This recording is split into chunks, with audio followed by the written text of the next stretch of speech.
geerida xasuusnow haddaad geerida xasuusantay waa toosnaa waayo geerida garan maysid gaadhigaa ka horeeya inuu shilku geli tareelle inuu kaaga kor mari garan maysid geerida xasuusnow qiyaamuhu yuu kaa libdhin haddaad qiyaamaha ilowdo adduunuunu hortaada yaallo waagu markuu beriyo barnaamijkaad la soo kacdaa inuu yahay adduunuun hadduu noqdo oo aad ilowdo alxamdu lilaahi aladii axyaana bacda maa amaatana wa ilayhi nushuur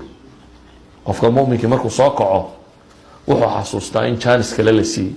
waxaa mahad leh ilaaha nafta igu soo celiyey geeri dabadeed isaguna loo noqonayo wa ilayhi nushuur qiyaamaha ilaabina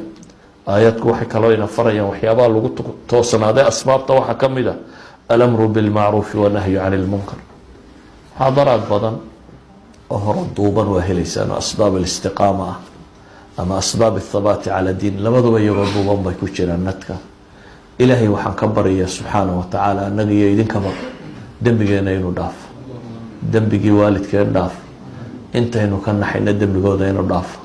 ubadka iyo caruura iyo haweenkan ilaahay inoo toosiyo dalkeen iyo dadkeena dad quman in alla ka dhigo dantooda aakhir iyo adduunba in rabbi tusiyo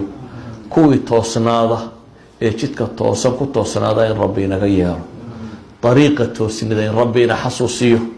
iyo jidka lagu toosnaanayo inuu rabbi kuwa diinta ku sugma inaga yeelo